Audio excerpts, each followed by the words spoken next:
السلام علیکم ورحمۃ اللہ وبرکاتہ۔ نماز کے اندر کل 13 فرائض ہیں۔ شرائط نماز 7 اور فرائض نماز 6۔ شرائط نماز کیا کیا ہے؟ شرائط نماز ہے 7۔ نمبر 1 بدن کا پاک ہونا، مطلب اپنا بدن پاک ہونا ضروری ہے۔ نمبر 2 کپڑوں کا پاک ہونا۔ نمبر 2 کپڑا کا پاک ہونا۔ نمبر 3 جگہ کا پاک ہونا۔ نمبر 4 سطر کا چھپانا، انسان کے جو سطر ہے سطر کو چھپانا۔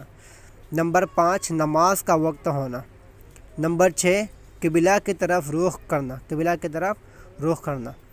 نمبر 7 نیت کرنا، فتوی عالمگیر میں لکھا ہوا ہے۔ اور نماز کے فرائض کتنا ہے؟ جو اندر کے فرائض اندر کے لیے ضروری چیز ہے وہ 6 ہے۔ نمبر 1 تکبیر تحریمہ کہنا، مطلب یا اللہ اکبر کہنا۔ نمبر 2 قیام کرنا، مطلب سیدھا کھڑا ہونا۔ نمبر 3 قرات کرنا، قرات پڑھنا مطلب۔ نمبر 4 رکوع کرنا، رکوع کرنا ہے۔ نمبر 5 سجدہ کرنا۔ نمبر 6 قعدہ آخرہ کرنا، آخر التحیات کا کرنا، یہ بھی ضروری ہے۔ اس کا مطلب ہے شرائط نماز 7 ہے اور فرائض نماز 6 ہے۔ آپ لوگ سنیں، انشاءاللہ آپ کو فائدہ دے گا۔ السلام علیکم ورحمۃ اللہ وبرکاتہ۔